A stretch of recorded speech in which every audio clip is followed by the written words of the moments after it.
I want to welcome you to the Connect Show with KFXB. The host of this is called IRCO, Iowa Recovery Rescue Community Organization. The show is called All Things Recovery. And today what we do on this show is we interview people, whether they're working in the field of recovery or whether they have a testimony, a positive outcome in their life, how they overcome substance abuse. And so they share it so we can learn from every person that's here. That's our hope, is that the audience, that somebody there with an addiction would look at the person that we have on our show or listen to our broadcast and say, hey, I could glean something from there that helped me. So that's the purpose of our show. But today I have a good friend on the show. His name is Ron Dick. Welcome to the show, Ron. Well, thank you very much, Michelle. I appreciate it. I tell you, this guy has been a real blessing to me. He really has. I'm just so proud of him, how far he has come. It's so wonderful to watch Ron's life be just transformed before my eyes. He's what my high school softball coach would say, a blue chip player. So Ron's a blue chip player to me. So I'm thankful he's on. But he's got a great story to tell, and we're going to kind of start out with Ron when he was a young boy and where it all started with him, because you're going to find out people with substance abuse issues, there's usually some kind of trauma. There's something that happens that they try to self-medicate through life. And so I'm going to let Ron share his story. Well, Michelle, you're certainly right. Self-medication, an early trauma in your life. Mine was, my father was an alcoholic, and he was abusive to my mother. He used to, all kinds of things. He'd beat my mom in front of me, break my nose. Wow. And that was before I was 9 years old. So, and ever since then I've been trying to self-medicate, but realizing that trauma was the root to my self-medication. It took me a long time to figure that out. You know, the scriptures say, who can bear a wounded spirit? Yeah. And that's what trauma is. They're wounds that people have. Yeah. But like you said, it was started at an early age, and then what did that lead to? Well, my father moved out when I was 9 years old. So my mother had to support the house, and so I was kind of like a latchkey kids, mom's at work, and the kid gets up, he's unsupervised. I started drugs and alcohol. I was raiding my father's liquor cabinet. I was doing whatever I could to get drugs. How old do you think you were then? I know I was smoking pot by 11. Wow. Yeah.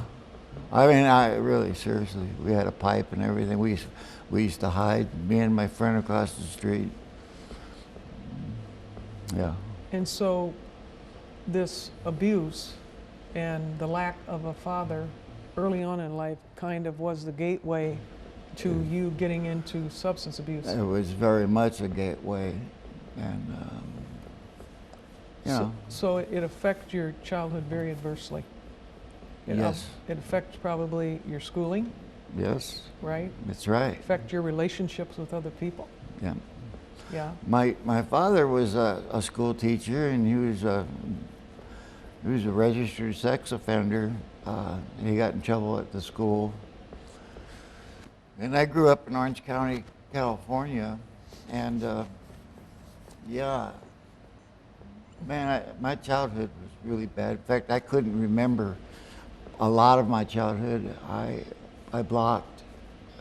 I couldn't come to grips with it, and that was part of the problem. Henceforth, drug addiction, anything I get my hands on. To anything. Alleviate the pain, and also living in California. Everything's available. Everything. Some of the most dangerous drugs, especially back like in the 70s, that we don't even have around here for the most part. Right. Was available back then in California. Right. I mean, it was the hub. It was a hub. Yes. Cocaine, crack, all kinds of things. And the next step, it says Ron was married. got married. Yeah, I got married at 19 to my high school sweetheart. She lived across the street from me. And we used to see each other without her father knowing about it, because he was a control freak or whatever. And we got married at 19. And you know, when you marry a high school sweetheart, you know, you're in love, but when you grow up, you grow into two different people, basically. And then I succumbed to drug abuse to the point where I couldn't pay the bills anymore. I could hold a job down as long as I could fool people. It became quite an art to fool people. But then as you figure your addiction out, you realize you're really not fooling anybody.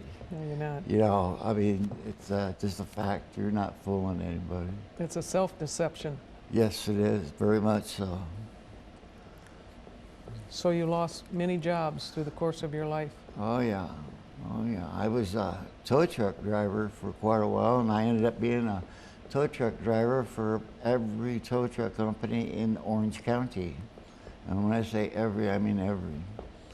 And I would do police impounds and stuff and work accidents, and I'd be drunk or on methamphetamines, and I wouldn't have eye contact with the police officers when I would sign the paperwork and take the vehicle. And it became, I got in trouble a couple times, just lost my job. Wow. It's amazing you ever got incarcerated. Oh yes, it is. I'm the only one out of the, well, there were 6 of us growing up. I'm the only one that didn't get, you know, I spent 30 days maybe, you know, on some ridiculous thing, but no, I never went to prison. Good hand of the Lord on your life. Yeah, maybe. somehow, yes. Yeah. Michelle, And then also, you spoke to me earlier about, at one point, his whole family. Can you imagine being a father and your whole family is in a shelter? Yeah. Yes, I had 2 kids. I was a heroin addict and holding down a job, and I was on methadone off and on all the time. And I just, I was coming back from the methadone clinic, me and my wife, and I saw this sign that says, you know, Waterloo, Iowa wants you, and it was a packing plant in Iowa, and here I am in California, so I called the number, and it was Catholic Charities. And Catholic Charities gave me a bus ticket, me and my wife, a bus ticket, and they got an apartment for me once I got there, and I just walked away from heroin and methadone. Of course, and flourished, actually. Of course, I had an alcohol problem. You know, my joke was, it's 5 o'clock someplace. You know, so when I got off work, I would drink, and then I would go to bars, and my wife would have to come in and drag me out of the bar, and then she started sending the children in to get me, and that was, you know, not good. But you know, then you talked about failed residential treatment. Yes, I've been into several failed, you know the ones in Waterloo, and then 2 of them in Missouri, and they've been for, like, one of them was for 80 days, another one was for 40 days, and another one was for 2 weeks. Many visits to psychiatric ward, because I was suicidal. You know, drug addiction, it's a slow suicide. Mm-hmm. You know, it is. It is. It's a slow suicide. Good point. And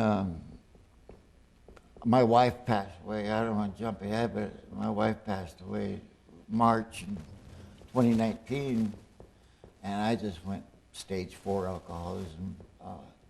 I was drinking on the job. I was laying in bed with bottles around me, empty bottles and a full bottle. I couldn't even crawl to the bathroom without tipping over. That was a terrible deal.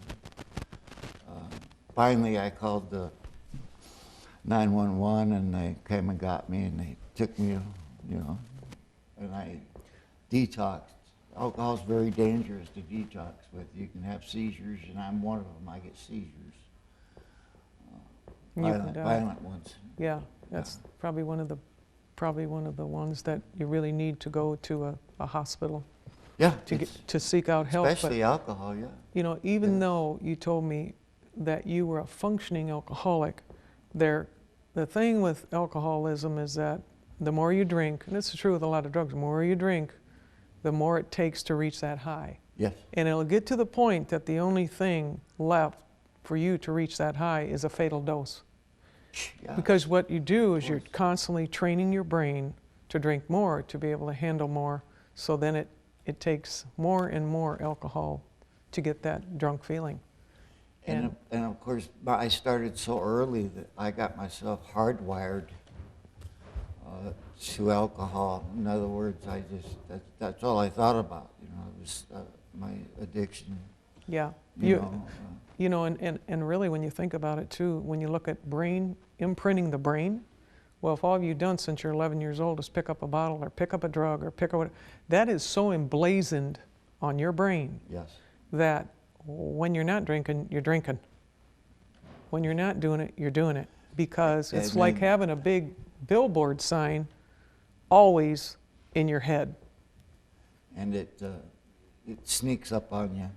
It's really, you know, before you know it, you're drinking, before you're waking up with a hangover, and you're having a bottle on the way to work while you're driving. And it just becomes a vicious, vicious prison. Yes, it does. Really, you know. But he said he picked up alcohol in Iowa when he was a functioning alcoholic. But then you had one positive thing, then you purchased a home. Yeah, I flourished, yes. I purchased a home in Denver, Iowa. You know, I was making pretty good money. It was a $150,000 home. And it was old Marv Shoemaker's old home, a Shoemaker elevator. I bought that. But that was great. Huh? I mean, that was a great move. Yeah. Yeah, and I just walked away from drugs. But of course I had that alcohol deal going on. Mm-hmm. But I thought, you know, I would fool myself. I thought, wow, I'm holding down a job. It's okay. I got this. Mm-hmm. That's one of the worst things an alcoholic can say. I got this. Mm-hmm. Because you have to really reach out to somebody to get help. Well, it's that self-deception that just keeps deceiving you until you say, I've had enough. Right. I'm tired of... And that's really one of the big points, I think, of coming out of addiction, is just being flat truthful. Don't you?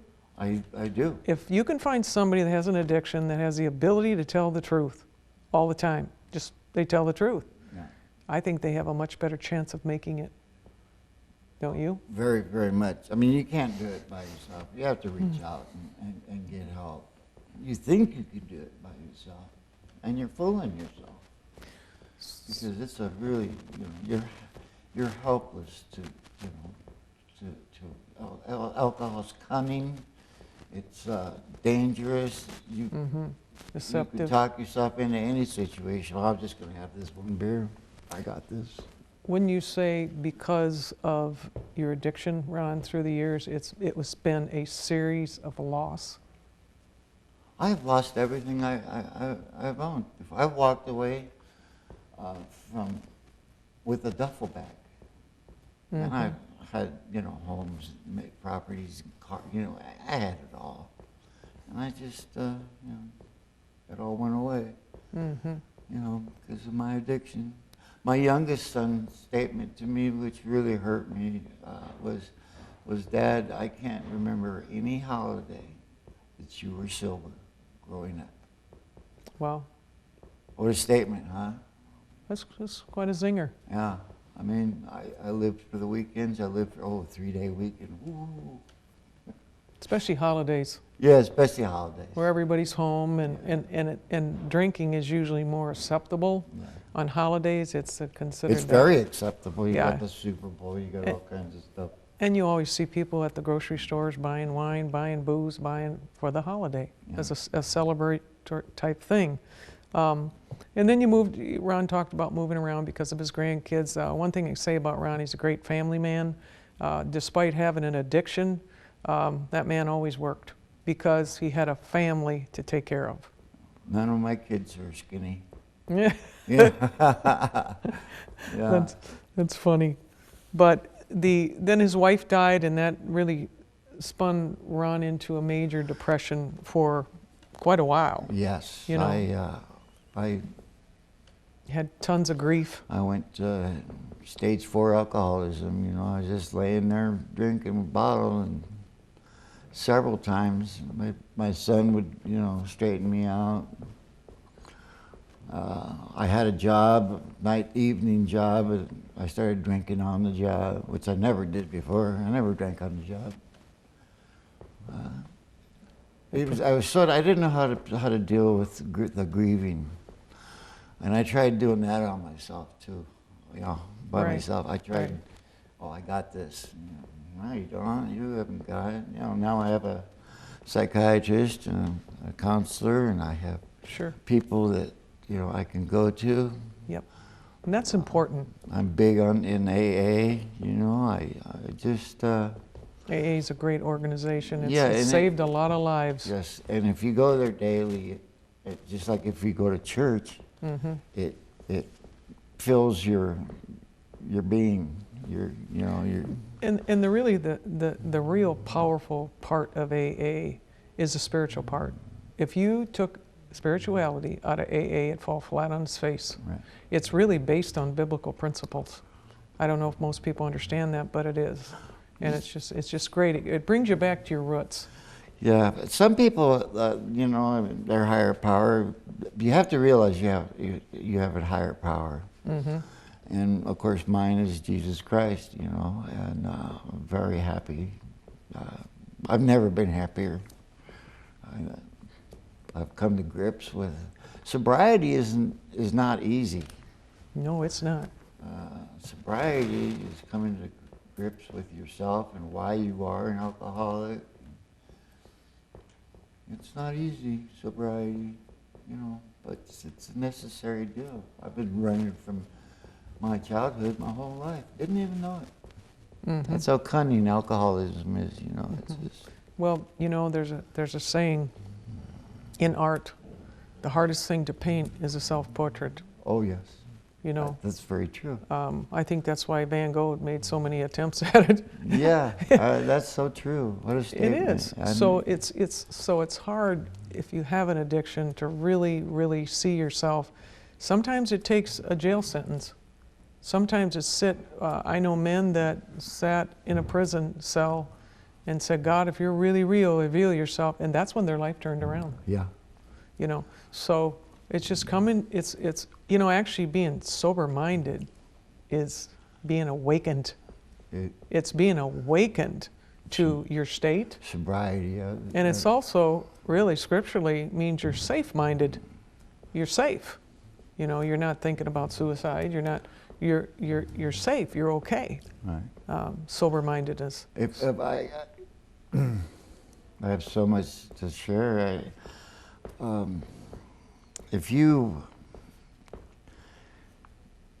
I tried everything to quit drinking and quit smoking. I quit smoking every New Year's Eve for 40 years. And I tried everything. And one thing I had never tried was God, Jesus. I'd never tried that. And getting... It's okay. Getting to the church and then getting baptism and then getting the Holy Spirit. It's been wonderful. It's been wonderful. I quit smoking. I quit drinking. I quit smoking. It's just been wonderful. You know, there's so many people with addictions that feel like there's absolutely no hope. Or some of them may feel like, oh, the God stuff, that doesn't work. But I'll tell you, I've seen so many people get delivered from it You know, the one thing in AA, they always say, once an alcoholic, always an alcoholic. That's one principle of AA that I don't accept. Yeah. Because I've seen people that have come to God, turn their life around, and they don't ever think about alcohol again. Matter of fact, they're out there reaching others, out there reaching other people, which I think it would be awesome. That would be a great additional step to AA, is reaching out to other folks. Because, I mean, we're put here on the earth with a purpose. Yeah. And it's really to reach other people. It's to try to help people, because that is what the mission of Jesus was. But, you know, talk some more about how you reach that sober lifestyle where you know, you're not out there thinking about, oh man, am I going to have a trigger that's going to cause me to go backwards? You know, some people that are trying to get away from addiction just get immersed in fear. I would say fear is the #1 trigger that I have recognized in people. Yeah. Fear of failure, fear of man and what they think of me, you know, fear of my future, fear of people. There's just a lot of things that people can fear. I never thought I measured up to the public, as it were, the average Joe. I always felt like I just didn't measure up. But one of the things that happened to me was I surrendered. When you have alcoholism, you have to surrender. And if you think you don't have alcoholism or a drug problem, ask yourself, are you able to manage your own life? In other words, you know, your life's unmanageable under drug addiction and alcohol. You know, if you could manage it, you wouldn't be a drug addict or alcoholic. That's right. It's simple as that. Or maybe ask yourself, are you winning the battle? Right. Are you winning? Right. And like you said, what's the name of your higher power and what has he done for you lately? I get so much wisdom from Michelle. We've become great friends, Ron and I. And Ron's got the most awesome sense of humor. Yeah. We laugh a lot. But, you know, it's fun to delve into some of these things. It really is. Yeah, it is. And some thoughts about it. Because if you have a higher power, it doesn't do anything for you. If you can't name them, then I would say, you know, if you're going to have a higher power is going to be of benefit to you, then I would think you should have a relationship with that higher power. Obviously. And I know when I meet somebody, I say, well, what's your name? What's your name? Yeah. And if you can't name that higher power, I think there's a problem there. Yeah. You know, but I realize some people don't want to share that much of themselves too. I get that. So Ron's been to treatment. You know, he's been to sober living that didn't work out. Suicidal one Thanksgiving.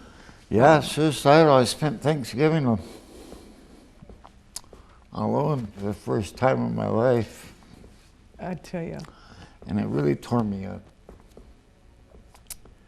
You know, the one thing I remember with him that I will never forget is when Ron received the Holy Spirit, he said to me, God told me that I will never have to be alone again. And he just kept saying it, kept going, God told me I never have to be alone again. You know, it's astounding that God could speak to us, but he does. That's probably the first thing I said to you, Michelle. God said, I'll never be alone again. And you know what? He hasn't. No. He hasn't. No. So then I got to know Ron because he moved into Manasseh House. Yeah. And, you know, like you said, the only thing I never tried was God. I know some people, I talked to one lady who passed away, and her son said she could, in AA, she could get to a certain point, but when it involved God, she never went any further, and that person died. Yeah. So it's really, really important that people embrace, whether you want to call it a higher power, whether you want to call it Jesus Christ or God, but I always say, I've said to people along the way, something bigger than you has got a hold of you. It's bigger than you if you can't control it, yeah. Wouldn't you say? You can't control it. Yeah. You know, I mean, I had to surrender and realize my life was unmanageable. And me, myself, I put my problems in Jesus' hands. And I let him handle a lot of it. And I just had faith. You just have to surrender and realize you can't. This is a disease, you know, it's a really terrible thing. I've seen so many people just, it ruins their lives. From everything you've been through, what do you think you could share to the audience today? What could you speak into that addict's life, or the person struggling, whether it's with alcohol or a mother or father to have a child that just really struggling with that son or daughter that's got an addiction? What could you say to them, Ron? I would say just reach out. You can't do this on your own. You just need help. Reach out to somebody. Go to an AA meeting. Get active. Don't isolate yourself. And with that bottle, it might be your only friend. That drug or that syringe or that crack pipe, whatever you have. You can't do it by yourself. It's a disease, and don't beat yourself up over it. You know, don't beat yourself up. Come to grips with it. Get help. Get a higher power. That's what I mean. You know, what else is there? You know. Yeah, Ron summed it up here pretty good. But you know, reach out to God. Start considering that you can't do it yourself. I think that's probably the biggest message we have here today. I just want to say, you know, I operate Liberty Recovery Community in Dubuque, Iowa. Our number is 563-213-5552. Call us if you have someone or yourself that has an addiction that's looking for recovery housing. We want to thank you for being on this set today with us. We've enjoyed sharing Ron's story, and I thank Ron for being on the set today. Thank you for sharing your story. Oh, it's no problem, Michelle.